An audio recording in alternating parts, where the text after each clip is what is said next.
ओम शांति। 22 अगस्त 2024 बाबा के महावाक्य।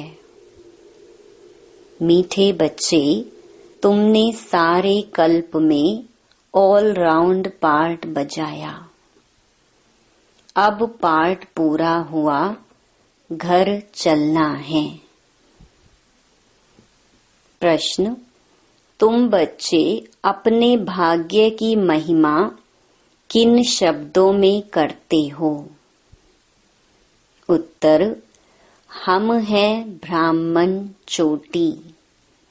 हमें निराकार भगवान बैठ पढ़ाते हैं। दुनिया में मनुष्य मनुष्य को पढ़ाते, लेकिन हमें स्वयं भगवान पढ़ाते हैं, तो कितने भाग्यशाली हुए। दूसरा प्रश्न: इस ड्रामा में सबसे बड़ा पोजीशन किसका है? उत्तर: निराकार बाप का। वह तुम सब आत्माओं का बाप है। सब आत्माएं ड्रामा के सूत्र में बांधी हुई हैं। सबसे बड़ा पोजीशन बाप का है। ओम शांति। रूहानी बच्चों से रूहानी बाप पूछ रहे हैं, मीठे मीठे बच्चों, अपना घर शांति धाम याद है? भूल तो नहीं गए हो? अब 84 का चक्कर पूरा हुआ। कैसे पूरा हुआ है, यह भी तुम समझ गए हो। सतयुग से लेकर कलयुग अंत तक ऐसे और कोई भी पूछ ना सके। मीठे मीठे लाडले बच्चों से बाबा पूछते हैं, अब घर चलना है ना? घर चलकर फिर सुख धाम में आना है। यह सुख धाम तो नहीं है, यह है पुरानी दुनिया, दुख धाम। वह है शांति धाम, सुख धाम। अब इस दुख से मुक्त हो जाना है, मुक्ति धाम। मुक्ति धाम अथवा शांति धाम जैसे कि सामने खड़े हैं, वह है घर। फिर तुम नए विश्व में आएंगे, जहाँ पवित्रता, सुख, शांति भी होगी। यह तो समझते हैं ना, गाते भी यह है, बाप को पुकारते भी हैं, हे पतित पावन, इस पतित दुनिया से हमको ले चलो। इसमें बहुत दुख है, हमको सुख में ले चलो। स्मृति में आता है, स्वर्ग को सब याद करते हैं, शरीर छोड़ा कहेंगे स्वर्ग पधारा। Left for heavenly abode. किसने लेफ्ट किया? आत्मा ने। शरीर तो नहीं जाता है, आत्मा ही जाती है। अभी तुम बच्चे ही शांति धाम, सुख धाम को जानते हो और कोई नहीं जानते। तुम बच्चों की बुद्धि में नॉलेज है, शांति धाम क्या है और सुख धाम क्या है। तुम सुख धाम में थे, अब फिर दुख धाम में आए हो। सेकंड, मिनट, घंटे, दिन, वर्ष बीत गए। अब 5000 वर्ष में बाकी कुछ दिन रहते हैं। बाप बच्चों को स्मृति दिलाते रहते हैं। बहुत सहज बात है, इसमें मूंझने की तो दरकार ही नहीं। आत्मा 84 जन्म कैसे लेती है, यह भी किसको पता नहीं है। लाखों वर्ष की बात तो किसको याद भी रहना मुश्किल है। यह है ही 5000 वर्ष की बात। व्यापारी लोग भी स्वास्तिका चौपड़े पर निकालते हैं, उसको गणेश कह देते हैं। गणेश को हाथी की सूंड दिखाते हैं। मनुष्य पैसा खर्च करते हैं, चित्र आदि बनाते, इसको कहा जाता है वेस्ट ऑफ टाइम। तुम्हारे में कितनी ताकत थी, वह दिन प्रतिदिन कम होती गई है। जैसे मोटर से पेट्रोल कम होता जाता है, अब तो तुम बहुत कमजोर हो गए हो। 5000 वर्ष पहले भारत क्या था? अथाह सुख थे।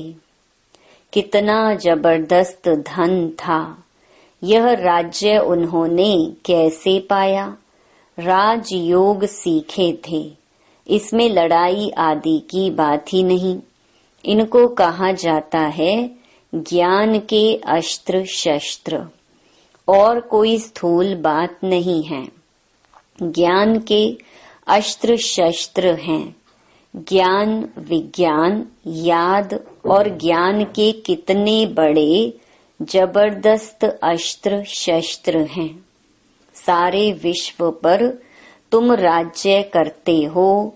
देवताओं को कहा जाता है अहिंसक। अभी तुम बच्चों को मनुष्य से देवता बनने की शिक्षा मिल रही है। तुम जानते हो, हम हर 5000 वर्ष के बाद बेहद के बाप से यह बेहद का वर्षा ले रहे हैं। यह आत्मा की बात है। इसमें स्थूल लड़ाई आदि की कोई बात नहीं। आत्मा पतित बनी है, इसलिए वह पावन होने के लिए बाप को बुलाती है। अब बाप कहते हैं, मीठे मीठे बच्चे, अब तो घर जाना है। यह है जीव आत्माओं की दुनिया। वह है आत्माओं की दुनिया। उसको जीव आत्माओं की दुनिया नहीं कहेंगे। यह घड़ी घड़ी स्मृति में लाना चाहिए। हम दूर देश के रहने वाले हैं। हम आत्माओं का घर है ब्रह्मांड। यह भी बुद्धि में रहे, हम वहाँ रहते हैं, इस आकाश तत्व से पार, जहाँ सूर्य चांद भी नहीं होते। हम वहाँ के रहने वाले यहाँ पार्ट बजाने आए हैं। 84 का पार्ट बजाते हैं। सब तो 84 जन्म ले नहीं सकते। आहिस्ते आहिस्ते ऊपर से उतरते आते हैं। हम ऑलराउंडर हैं। सब काम करने वाले को ऑलराउंडर कहा जाता है। तुम भी ऑलराउंडर हो। आदि से अंत तक तुम्हारा पार्ट है। अब इस चक्कर का अंत है तो भी ऊपर से आते रहते हैं। बहुत बच्चे रहे हुए हैं जो ऊपर से आते रहते हैं, वृद्धि को पाते रहते हैं। बाप ने तुम बच्चों को हम सो का अर्थ भी समझाया है। वह लोग तो कहते हम आत्मा सो परमात्मा है। उनको तो ड्रामा के आदि मध्य अंत ड्यूरेशन आदि का भी कुछ पता नहीं है। तुमको बाप ने समझाया है, इस शरीर में तुम अभी ब्राह्मण हो। प्रजापिता ब्रह्मा द्वारा शिव बाबा ने तुमको एडॉप्ट किया है। पढ़ाते हैं, यह तो याद रहना चाहिए ना। बाप हमको पढ़ा रहे हैं। वह ऊंचते ऊंच भगवान हैं। सभी आत्माएं इस ड्रामा के धागे में पिरोई हुई हैं। अभी तुम जानते हो, हम शुरू में देवता थे, फिर हम सो क्षत्रिय धर्म में आए, अर्थात सूर्यवंशी से चंद्रवंशी में आए। इतने जन्म लिए, यह सब पता होना चाहिए। यह नॉलेज पहले तुम्हारे में बिल्कुल नहीं थी। अभी बाप ने समझाया है, यह वर्णों की बाजोली है। अभी फिर शूद्र से ब्राह्मण बने हो, ब्राह्मण से फिर देवता बनेंगे। विराट रूप दिखाते हैं ना, तुम्हारी बुद्धि में सारा ज्ञान है। कैसे हम नीचे उतरे, फिर ब्राह्मण कुल में आए, फिर डेटी डायनेस्टी में आए। अभी तुम ब्राह्मण हो चोटी, चोटी सबसे ऊंच होती है। तुम्हारे जैसा ऊंच कुल कौन कहलावे। भगवान बाप आकर तुमको पढ़ा रहे हैं, तुम कितने भाग्यशाली हो। अपने भाग्य की कुछ महिमा तो करो। बाहर में तो सब मनुष्य मनुष्य को पढ़ाते हैं। यह तो है निराकार बाप। यह बाप कल्प कल्प एक ही बार आकर नॉलेज देते हैं। पढ़ाई तो हरेक पढ़ते हैं ना। बैरिस्टर की नॉलेज पढ़कर बैरिस्टर बनते हैं। वह सब मनुष्य मनुष्य को पढ़ाते आते हैं।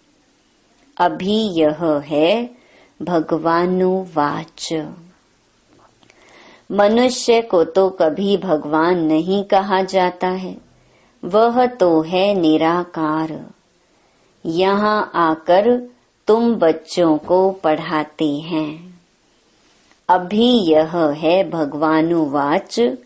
मनुष्य को तो कभी भगवान नहीं कहा जाता है, वह तो है निराकार। यहाँ आकर तुम बच्चों को पढ़ाते हैं। पढ़ाई ना सूक्ष्म वतन में ना मूल वतन में पढ़नी होती है। पढ़ाई होती ही यहाँ है। इसमें मूंझने की तो कोई बात ही नहीं। स्कूल में कभी स्टूडेंट कहेंगे क्या कि हम मूंझते हैं, हमको निश्चय नहीं होता। पढ़ाई को पढ़कर अपना स्टेटस लेते हैं। यह लक्ष्मी नारायण सतयुग आदि में विश्व के मालिक कैसे बने? जरूर बाप द्वारा बने। बाप तो सच बताएंगे, भगवान कोई रॉन्ग थोड़े ही बता सकते हैं। बड़ा भारी इम्तिहान है। इस समय तो है प्रजा का प्रजा पर राज्य। राजा रानी है नहीं। सतयुग में थे, अभी कलयुग अंत में है नहीं। इसको कहा जाता है पंचायती राज्य। गीता में लिख दिया है कौरव और पांडव। रूहानी पंडित तो तुम हो ना, सबको रूहानी घर का रास्ता बताते हो। वह है तुम आत्माओं का रूहानी घर। रूह जन्म लेकर पाठ बजाती है। यह बातें तुम्हारे सिवाय और कोई नहीं जानते। ऋषि मुनि आदि कोई भी न रचता को न रचना के आदि मध्य अंत को जानते हैं। लाखों वर्ष कह देते हैं, परंतु उनका भी कोई पूरा हिसाब किताब नहीं है। आधा आधा भी हो न सके। पूरा आधा सुख धाम, फिर पूरा आधा दुख धाम। यह है पतित दुनिया विषयस और वह है वाइसलेस। बाप कितना ऊंचते ऊंच है, परंतु कितना साधारण है। कोई बड़े आदमी ऑफिसर्स आदि से मिलते हैं तो उनको कितना रिगार्ड देते हैं। पतित दुनिया में पतित मनुष्य ही पतितों का दीदार करते हैं। पावन तो है ही गुप्त, बाहर से दिखाई कुछ नहीं पड़ता है। बाप को कहा जाता है नॉलेजफुल, ब्लिसफुल। सब बातें बाप में फुल हैं, इसीलिए उनको ज्ञान का सागर कहा जाता है। हर एक मनुष्य के पोजीशन की महिमा अलग अलग है। वजीर को वजीर, प्राइम मिनिस्टर को प्राइम मिनिस्टर कहेंगे। यह फिर है ऊंचे ते ऊंच भगवान। सबसे बड़ा पोजीशन है निराकार बाप का, जिसके हम सब बच्चे हैं। वहाँ हम सब बाप के साथ परम धाम में रहते हैं। वह है घर। यहाँ सबको अपना अपना पार्ट मिला हुआ है। कोई एक जन्म का भी पार्ट बजाकर वापस चले जाते हैं। बाप समझाते हैं यह मनुष्य सृष्टि का वैरायटी झाड़ है। एक न मिले दूसरे से। आत्मा तो एक जैसी है, बाकी शरीर एक न मिले दूसरे से। नाटक भी दिखाते हैं जिसमें एक जैसी दो शक्ल बनाते हैं, जिसमें मूंझ जाते हैं कि पता नहीं हमारा पति यह है या यह तो बेहद का खेल है। इसमें एक न मिले दूसरे से। हर एक के फीचर्स अलग अलग हैं। आयु भल एक जैसी हो, परंतु फीचर्स एक जैसे हो न सके। हर जन्म में फीचर्स बदलते जाते हैं। कितना बड़ा बेहद का नाटक है, तो उनको जानना चाहिए ना। सारी सृष्टि के आदि मध्य अंत का ज्ञान तुम्हारी बुद्धि में है। हर एक का ड्रामा में जो पार्ट है वही बजाएंगे। ड्रामा में कोई रिप्लेस हो नहीं सकता। बेहद का ड्रामा है ना। जन्म लेते रहते हैं, सबके फीचर्स अलग अलग हैं। कितने वैरायटी फीचर्स हैं, यह नॉलेज सारी बुद्धि से समझने की है। कोई किताब आदि है नहीं। गीता का भगवान हाथ में गीता ले आता है क्या? वह तो ज्ञान का सागर है। पुस्तक थोड़े ही ले आया। पुस्तक तो भक्ति मार्ग में बनते हैं, तो यह सब ड्रामा में नूंद है। एक सेकंड न मिले दूसरे से। तुम बच्चों को तो सब समझा दिया है। चक्कर पूरा हो फिर नए सिर शुरू होगा। अभी तुम पढ़ रहे हो। बाप को भी तुम जान गए हो, रचना को भी जान गए हो। मूल वतन से यहाँ आते हो पार्ट बजाने। स्टेज कितनी बड़ी है, इनका कोई माप नहीं हो सकता।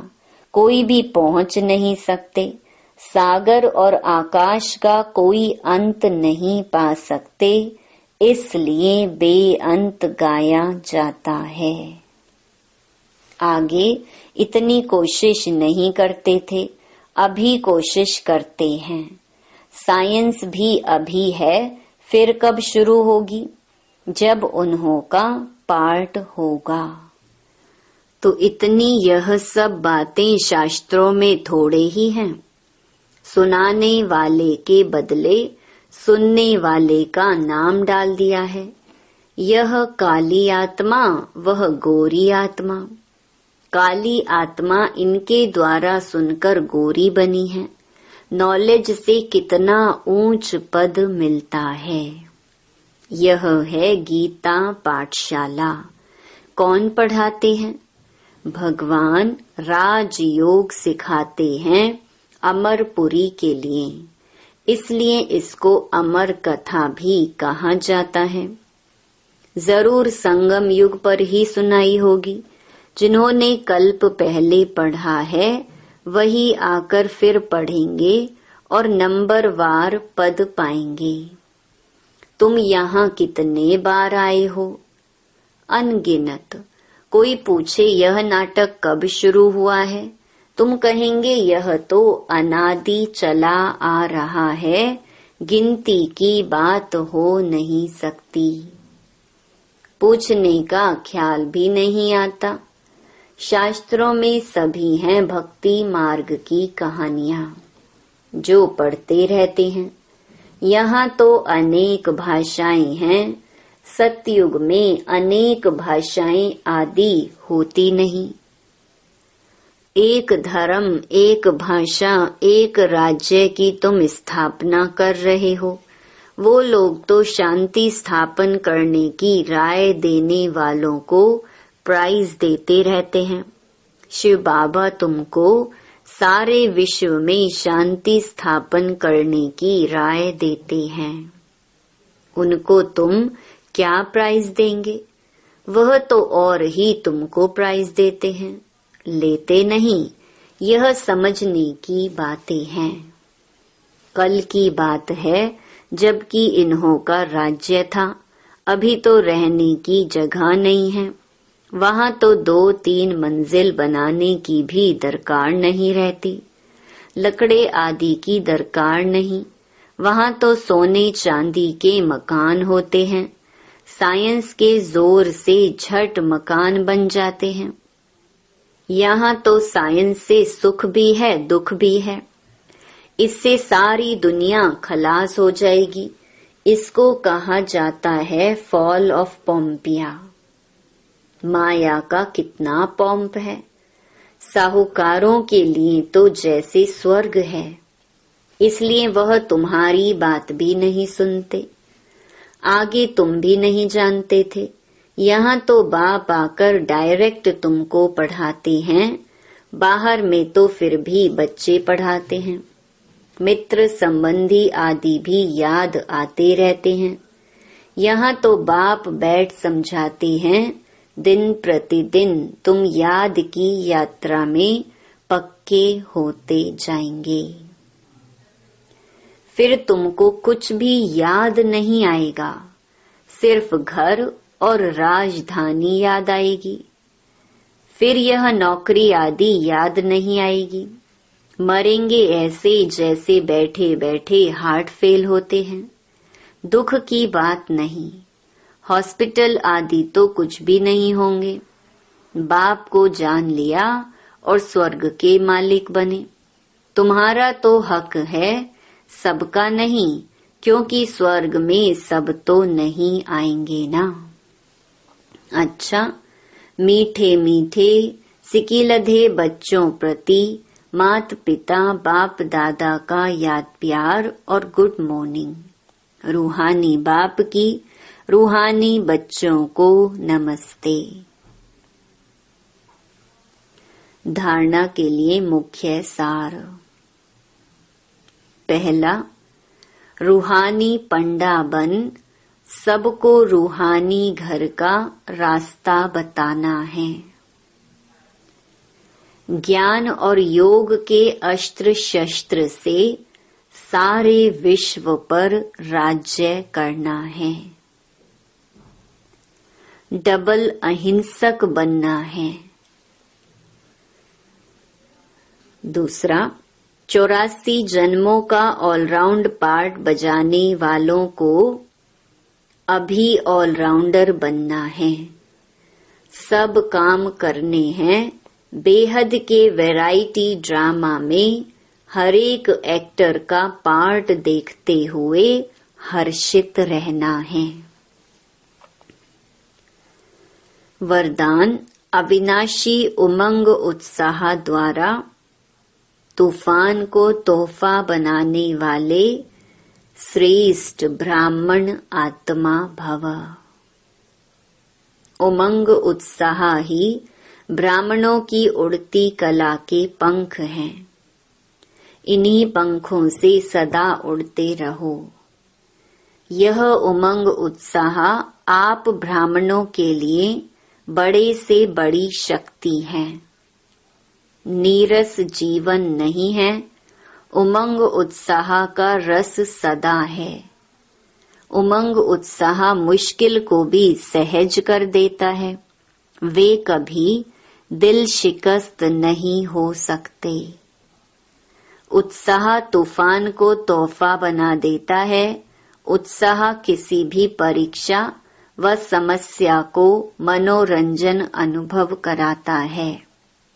ऐसे अविनाशी उमंग उत्साह में रहने वाले ही श्रेष्ठ ब्राह्मण हैं।